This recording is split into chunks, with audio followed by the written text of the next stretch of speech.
ஐயா இந்த கொடுமையெல்லாம் என்னத்தங்க சொல்கிறது? ஏன் கேட்குறீங்க? 2 நாளைக்கு முன்னாடி ஊரில் விசேஷம் உண்டு போயிருந்தோமுங்க. ஊரில் விசேஷத்துக்கு போனவங்க அன்னைக்கு தான் எல்லாருக்கும் விசேஷமாக இருந்திருக்கு. முகூர்த்த நாள்னா அந்த முகூர்த்த நாள் தானே எல்லோரும் பத்திரிக்கை அடித்து விசேஷம் வச்சிட்றாங்கல்ல. இங்கேருந்து நம்மளுக்கு என்ன காசாக போனோமா அதிகமாக இருந்துச்சுன்னா காரை பிடிச்சி இங்கேருந்து போகலாம். நம்மளே கண்ணாடம் காட்சியை நம்ம என்ன செய்வோம், பசை தேடித்தான் போவோம். பஸ்ஸில் அப்படி போயிட்டு வந்துக்கிட்டு இருக்கையில கூட்டமுங்க, நின்றுக்கிட்டு வரவே முடியலை பார்த்துக்குங்க. 1 மணி நேரம் ட்ராவலுக்கு நின்றுக்கிட்டே வர முடியுமாங்க? அதை யோசனை எங்கிட்ட கட்டச்சனே, யோ இப்படியே நின்றுக்கிட்டு வர முடியாது, கீழே இறங்கியா மானாமதுரில் இறங்கி ட்ரெயினில் போயிடலாம், ட்ரெயின் இன்னும் கரெக்டாக இருக்குது அப்படின்னு.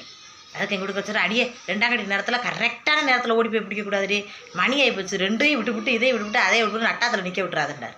நான் நிற்கவே முடியாது, அதெல்லாம் நேரம் இருக்குது, இறங்குன்னு இறக்கிட்டேங்க. எங்கள் வீட்டு கட்ட சண்டையை போட்டு இறங்கி வேகத்தில் குடுன்னு ஓடியே போய் ட்ரெயின் விட்டார் வடக்கு போனோம். ட்ரெயின் நின்றுக்கிட்டு இருந்துச்சு பரவாயில்லையே அப்படின்னு ஓடுனா நாங்கள் பக்கத்தில் போகல போம்னு ஊதிச்சு வந்துக்குங்க. ட்ரெயின் கிளம்புதே குடுன்னு ஏறி போய் நான் ஓடி போய் ஏறிட்டேன். எங்கள் வீட்டுக்கார அடியை இறக்கிட்டு டிக்கெட் எடுக்கல இறக்கிட்டார். யோ நீ ஏரியா முதல்ல, அப்புறம் பார்த்துக்கலாம், டிடிஆர் வந்துடுவார், டிடிஆர்லாம் வரமாட்டார், ஏரியா அப்படின்னு அங்கே நின்றுக்கிட்டு வாசல் நின்றுக்கிட்டு எலவாட்ட போயிட்டு சொல்லி ஏற்றிட்டேங்க.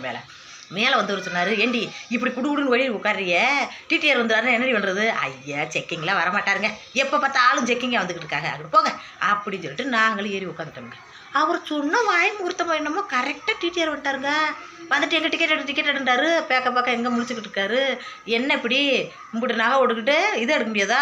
சரி பையனை கட்டுங்க, ஆளுக்கு 1500 3000 பையனை கட்டுண்டாரு.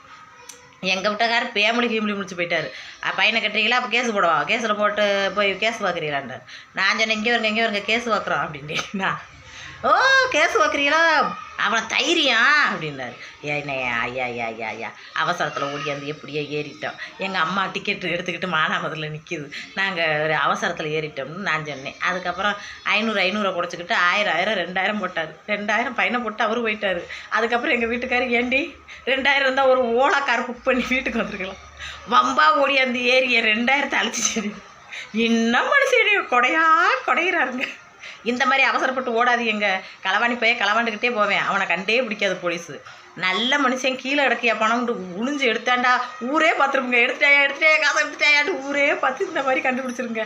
அதனால் தயவுசெய்து என்ன மாதிரி இருக்கிறவங்கெல்லாம் தயவுசெய்து டிக்கெட் எடுத்து பயணம் பண்ணுங்க. இந்த மாதிரி காசு வெட்டியாக்காதியே. எங்கள் வீட்டுக்காரர் ஒரே தான் கொடையிறாரு. நான் தெரிஞ்சா பண்ணேன், என்னத்தை சொல்ல. லைக் பண்ணுங்கள்.